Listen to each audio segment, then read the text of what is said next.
guys, good night and welcome back to the Footy Show. We got a good one this week. Offside tonight with Arsenal. Have they bottled the league again for the fourth year in a row? We're going to get into that.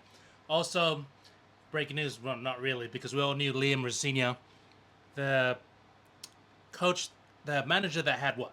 A 5-year contract? And he's gone in like 4 or 5 months. Chelsea, you guys haven't even scored since March in 5 games in a row. Please don't talk to me about my team. Anyway, it's not about Chelsea. We're gonna cover that tomorrow. After Arsenal lose to Man City 2-1 at the Etihad, Arsenal fans are complaining. Oh no, Haaland was doing this now. I'm sorry, Gabriel or whoever. I don't care who it was. You had one job to manhandle this guy. He got cooked. You guys did the same thing to Martinez when he came to the Emirates for your first goal. You had him locked up. Might as well rugby tackle him. And you guys score off that one. So don't talk about it. Okay?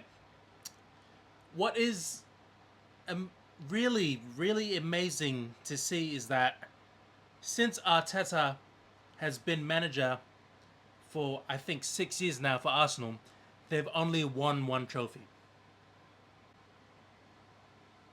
How does that happen? You know what? We're going to get into how much they spent. So, as of August 2025, Mikel Arteta has overseen a transfer expenditure surpassing 1 billion British pounds. Just let that sink in there real quick. Since becoming Arsenal manager in December 2019. So within 2019 to 2025 and now, this guy has spent $1 billion. While gross spend is high, the net spend estimate to be around 750 million over this period. Okay. So key spending details from December 2019 to August 2025.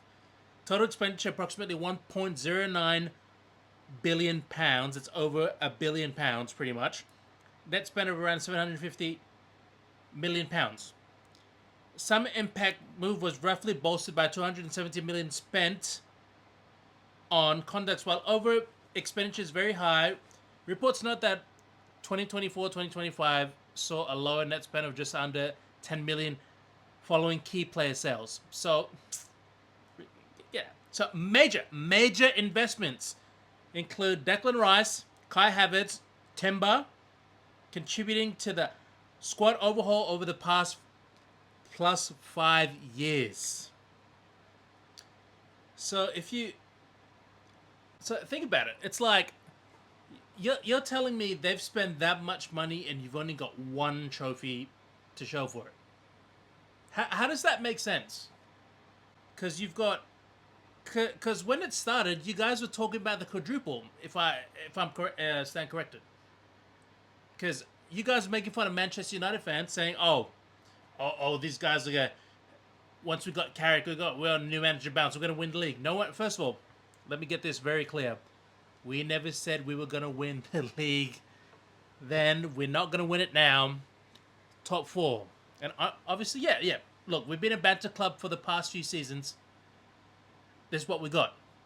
I'm not gonna go and pull an Ole and just say, "Look, give this man a new contract." No, we're not gonna do that.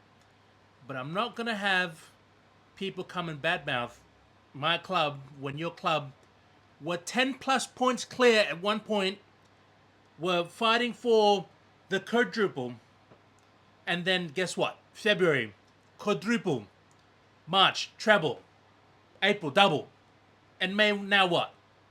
You're trouble. So you guys can't talk to me anymore. Arsenal fans, the game you lost to City, you had the chance to go 6 points clear and at least give some gap between you guys and City. Done. City had a game in hand. They won 1-0 against Burnley yesterday. Now they're on top. Yes, the elephant has officially fell off the tree. Is this the end of Arsenal season? I'm not going to say yes, but there's no chance after how Arsenal played against Sporting that they are going to have any shot at making it to the final. No way. That was the most boring football ever watched. And you know what? Apparently, they had the lowest viewers compared to Bayern Munich and Real Madrid. That game was a cracker. Well, I think it was what 4-3 at the end, with cards being thrown. Like, and then you guys are good. And then everyone's like, "Yeah, I understand Arsenal won. That's not the point. It's the way you win games that makes it just. It's the quality. Obviously, yes, win is a win in football. I get that, but you guys are lacking the quality finish with a Billy plus spent on a squad that you've been building for 6 years, and you guys have done shit. You have done nothing. We slapped you guys up this year 3-2 at your house. Hold that. After that, you guys went on a very shit run, and then, oh no, we're back. And then you lose 2-1 at home,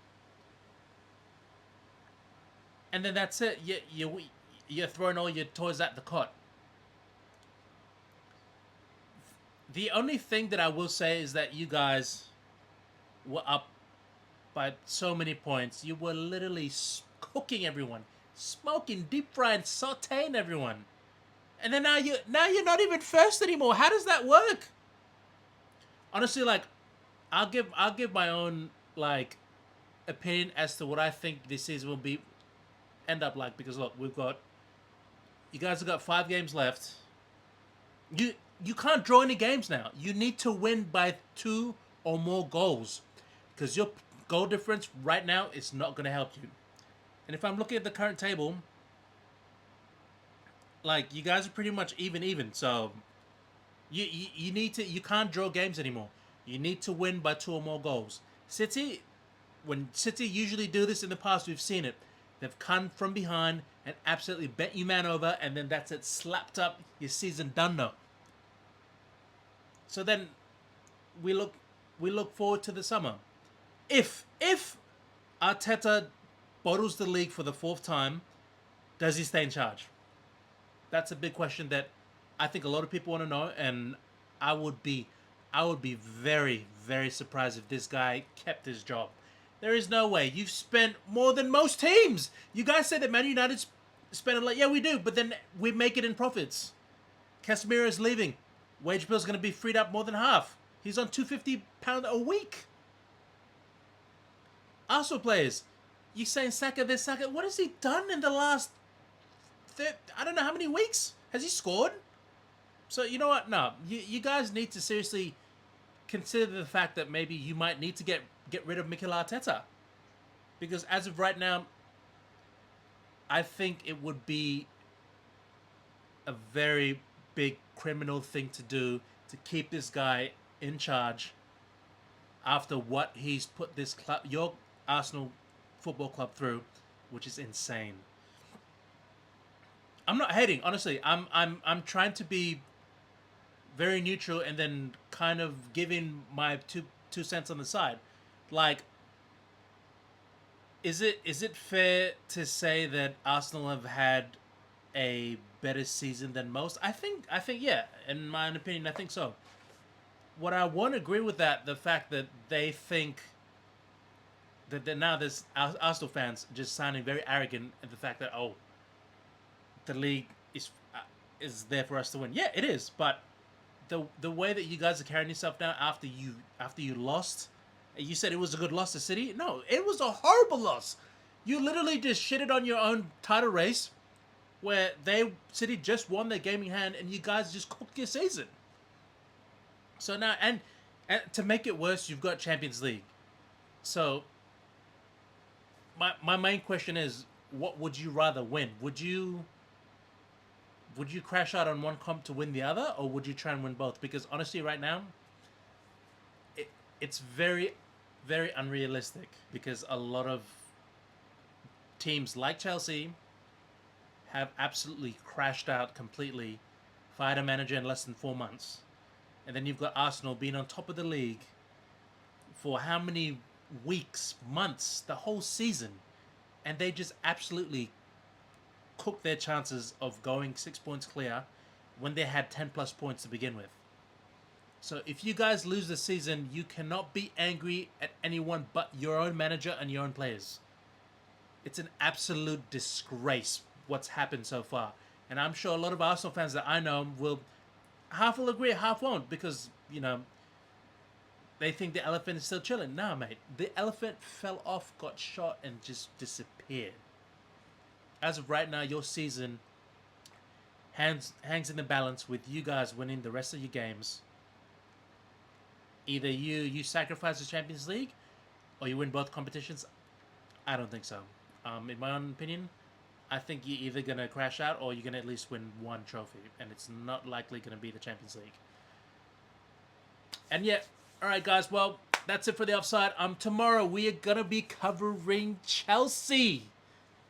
We are 10 points clear of these guys that we just went. We did a job at Stamford Bridge, and we won 1-0, and that's all we needed. Chelsea just fired Liam Rossini, and they're absolutely crashing out. And it looks like they're Conference League bound yet again. But okay, for now, people, guys, that's the offside. Please like, share, and subscribe, and do all that good stuff.